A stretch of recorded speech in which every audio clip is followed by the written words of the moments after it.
Merhaba arkadaşlar. Bu videoda lokalizasyon konusuna değineceğiz. Lokalizasyon konusu aslında çok önemli bir konu. Eğer dünyaya bir iş yapmak istiyorsak içinde birçok detayı barındıran bir konu. Lokalizasyonla ilgili bir şeyler arattığımızda genelde biz i18n diye aslında aratıyoruz. Bu i18n şeyden geliyor bu arada. Şu okuması da çok zor. Internationalization kelimesinin şu i'si, n'si ve aradaki karakterlerin sayısı olan 18'den geliyor. Bunun içerisinde dil desteğinden tutun, bir de globalization diye bir şey var sanırım. Dil desteğinden para birimlerinin, daha doğrusu para birimlerinin de rakamın solunda mı sağında mı, İşte binlik ayracı, ondalık ayracı, time zone bilgisi gibi bir sürü şeyi üzerinde barındıran bir konsept aslında. Fakat biz sadece bu olayın temelinde olan ve dil kısmına daha çok ağırlıklı bakacağız. Yani İngilizce, Türkçe nasıl biz şey yönetiyoruz, lokalizasyon meselesini. Bu konuyla ilgili Nuxt'ta nasıl çalışabiliyoruz, bize Nuxt neler sağlıyor, bunlara değineceğiz. Nuxt'ın official i18n şeyi bulunuyor, mekanizması bulunuyor. Aslında Nuxt'ın da değil bu. Vue'nun i18n kütüphanesi. Ben her zamanki gibi bunu zaten uygulamama yükledim ve ilgili ayarları yaptım. Şöyle Nuxt.conf'e gideyim. İlgili ayarları yaptım derken zaten otomatik olarak modül olarak yüklediğimiz için buraya bu tanım geldi. Aşağıda i18n option'larını gireceğimiz kısım geldi. Şöyle bakıyorum burada anlatacak bir şey var mı diye. Yok. Bunda çok fazla işimiz yok. Usage diyoruz. Şimdi burada bu dediğim gibi lokalizasyon meselesi çok yönlü bir mesele. Bu yönlerden bir tanesi de şu. Lokalizasyonu saklayacağımız dosya YAML olabilir, JSON olabilir, JavaScript dosyası olabilir, TypeScript dosyası olabilir, XML olabilir, olabilir de olabilir. Dolayısıyla bir sürü şey destekliyor bu kütüphaneler. Ben bu video kısa olursa da yeni bir videoda size bu işleri Visual Studio ile beraber nasıl hızlıca yönetebiliriz, implementasyonu daha stabil bir hale getirebiliriz. Bu konularla ilgili de bilgiler verip bir araç tanıtacağım. Başlayalım. Şunu şöyle sağa doğru çekeyim. Şimdi i18n'in içine şöyle bir tanım yapıyormuşuz. Şunu şöyle kopyalayayım. Şuraya yapıştıralım. Gidelim root'a şu isimde bir tane dosya oluşturalım. New file diyorum. Varmış zaten. Denerken eklemişim. Burada duruyor. Bu dosyanın içine de şunları ekliyorum. Locale and işte messages falan filan değineceğiz bunların ne olduğuna. Şunu kapatalım. Şunu kaydedelim. İnelim birazcık daha aşağı. Şunu kopyalayayım. Şu user sayfasını şey yapmak istiyorum. Ne derler? Bir önceki videodan kalan. Şu sayfanın yerelleştirmesini yapacağız. Şuraya özür dilerim bunu değil. Bunu gelip şuraya paste edelim. Şuraya da gelip şunu alayım ve koyayım. Şunu da hatta şey yazalım. Class border padding 5 işte margin bottom 5 olsun. Kaydedelim. Gelelim şuraya. Şuraya gelip şunu sileyim şimdilik. Flex diyelim. Gap de 5 olsun. İngilizce ve Fransızca biz bunu TR yapalım. Şunu da TR yapalım. İngilizce ve Türkçe olsun. Şöyle aşağıya doğru geliyorum. Burada yapmam gereken başka bir şey yok. Şu locale geleyim. Şu anda İngilizceymiş bizim locale'ımız. Bunu yerine göre o dile özgü başka ekstra bir şey yapacaksak if ile kontrol edip ona özgü bir şeyler yaparız. Oralara çok girmiyorum. Dolayısıyla bunu böyle yazdık. Welcome adında bir şeyim var. Geliyorum şuraya. H1 $T şuraya da welcome diyorum.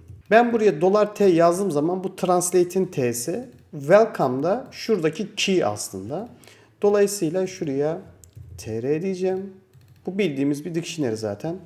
İşte hoş geldiniz diyelim. Kaydedelim bunu. Şuraya geldim. Şu anda şurada welcome yazıyor. TR'ye tıkladığımda gördüğünüz gibi hoş geldinizi görüyorum. EN'ye tıkladığımda tekrar welcome'ı görüyorum. Biz genelde şu key name'leri, şunları şu şekilde yazıyoruz. Diyelim ki burası user sayfası nokta işte diyelim ki welcome. Dolayısıyla şuraya da gidip şöyle yazıyorum. Yani namespace gibi aslında başına bir prefix sonrasında da ne iş yaptığını yazıyoruz. Dolayısıyla şöyle bir şurayı şey yapalım. İşte mesela burası ne? Şunu şöyle kopyalayalım. Çok zahmetli bir iş gördüğünüz üzere. Kopyaladım. Burası da mesela user.title. Şunu kopyaladım. İşte burası ne mesela? User.description. Kaydediyorum. Şu şekilde görüyorum. Buraya geliyoruz. İşte ne demiştik? User.title users user.description. Buraya da list of users olabilir. Şunları kopyalayalım. Şuraya koyalım. Kullanıcı listesi olsun. TR'ye tıkladığımda kullanıcı listesi. EN'ye tıkladığımda da görmüş olduğunuz gibi şey değişiyor. Ne derler adına? İlgili metinler ilgili dile göre değişiyor. Buraya kadar bence 10 numara. Zaten gayet de stabil çalışıyor. Şimdi gidelim dokümana ve sonrasında neler varmış onlara bir göz atalım. Burada bizim elimizi kolaylaştıracak bir sürü şey var. Mekanizma var. Şunu şöyle sola doğru bir kaydırayım. Guide'a gidelim aslında. Bunlardan bir tanesi de routing strateji denilen şey. Bazı sitelerde şunu görmüşsünüzdür. İşte localhost 3000/user, işte tr/user, en/user diye bunu görmüşsünüzdür. Şey stratejileri var. Ne derler? Lokalizasyonun çözüleceği, yani bu muhtemelen SEO ile ilgili, işin oradaki teknik kısmını bilmiyorum. Biz cookie'de mevcut kullanıcının hangi dili seçtiğini saklayıp ona göre de işlem yapabiliriz. URL'deki şu bilgiye bakıp da işlem yapabiliriz. Ya da hiçbir şey yoksa elimizde kullanıcının kullandığı tarayıcının dilini biz okuyabiliyoruz user agent bilgisinden. Ona göre de dile karar verebiliriz. Dediğim gibi bunlar yukarıdan aşağı doğru aslında override edilebilen, yani ilk önce tarayıcısına baktım kullanıcının. Bunların hepsinin ayarı var. Ben size hikayeyi anlatıyorum.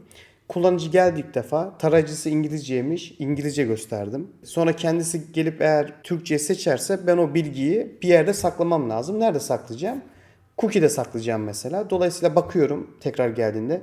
Cookie'de bu adam Türkçe'yi seçmiş. Demek ki Türkçe istiyor benden. Türkçe'ye veriyorum. Eğer cookie'de bir şey yoksa zaten tarayıcıdan İngilizceyi okudum. İngilizceyi verdim. Ya da tarayıcısı Arapça. Bende Arapça yok. Varsayılan olarak da ben Türkçe'yi seçtim diyelim. Uyduruyorum tamamen senaryoları. Kullanıcıya ben Türkçe lokalizasyondan Türkçe çevrilmiş web sayfasını gösteriyorum.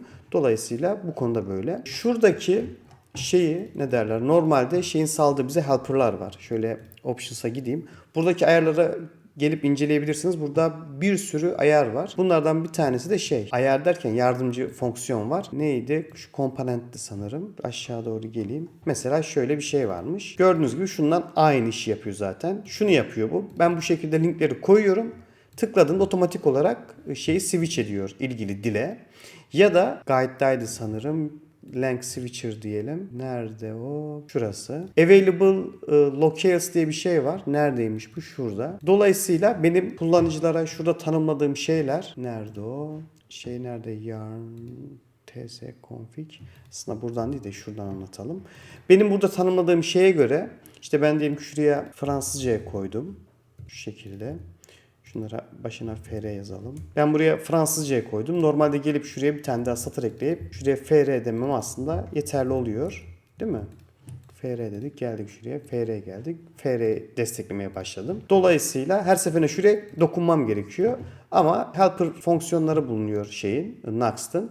Biz basit bir for each ile beraber dönüp ilgili desteklenen dilleri bu şekilde burada listeleyebiliyoruz. Devam edelim şimdi. Biraz dokümantasyona dönelim. Biraz üstünkörü anlatıyorum bilerek. Çünkü lokalizasyon meselesinin bana göre, ben çok iOS'ta lokalizasyonla uğraştım. Android'de uğraştım. .NET'te zaten çok uğraştım. Benim deneyimim şu yönde: lokalizasyon yapa yapa öğrenilecek bir şey. Deneye deneye deneyimlenecek bir şey. Teknik olarak çok bir zorluğu yok fakat bir sürü uç case oluyor. Dolayısıyla sizin gelip buradaki dokümanı okuyup hatta her bir maddesini denemenizi ben şiddetle tavsiye ediyorum. Çünkü dediğim gibi burada mesela şöyle de şeyler var. Onlardan da biraz bahsedelim. Diyelim ki biz Türkçe'de işte register mesela, değil mi? Biz bir düğme tasarlıyoruz. Diyelim ki 10 piksel genişliğinde. Şeyi düşünmüyoruz hiç tasarımın tamamında. Türkçesi kayıt ol, İngilizcesi register ya da İngilizcesi ok, sadece 2 karakterden oluşuyor ama Türkçesi tamam. Dolayısıyla ilgili şeyin içerisinde diyelim ki düğmenin içerisinde taşmalar oluyor ya da düğme genişliyor, yanındaki item'ı aşağıya doğru kaydırıyor. Dolayısıyla tasarımımızı da biz, eğer bizim uygulamamız globalde çalışacak bir uygulama olacaksa bu unsurları da göz önünde bulundurup tasarlanması gerekiyor. Mesela bir tane tablo diyelim var. Normalde İngilizce'de name, Türkçe'de biz oraya mesela ad yazmıyoruz. Ad virgül soyad yazıyoruz. İşte uzun uzun bir sürü bizde uzun olan, İngilizce'de kısa olan kelimeler var ya da tersi ya da ne bileyim Arapça gibi sağdan sola, soldan sağa gibi bir sürü şey var. Göz önünde bulundurmamız gereken konu var. Bunların hepsini göz önünde bulundurup işlerimizi çözüyor olmamız lazım. İşte resimler var mesela. Bir banner var. Banner'da sabit olduğu için üstüne bir şey yazamıyoruz. Belki de o banner'ı SVG'ye çevirmemiz lazım. Ya da üstüne dinamik bir şeyler yazıyor olmamız lazım. Ya da bizim assertlerimizi ona göre bölmemiz lazım, ilgili dile göre. Bu şekilde bir sürü şeyimiz var, case'imiz var. Bunları dediğim gibi elimizi kirlete aslında biz öğreniyoruz. Çok zevkli bir konu, çok hamallığı çok inanılmaz olan bir konu. Ama ben baktığım kadarıyla Nux tarafındaki bu globalizasyon, lokalizasyon meselesi gerçekten çok bütün şeyler düşünülerek yapılmış. i18n Oli diye bir tane şey var, eklenti var. Bunun bize sağladığı inanılmaz güzel bence şeyler var, kolaylıklar var.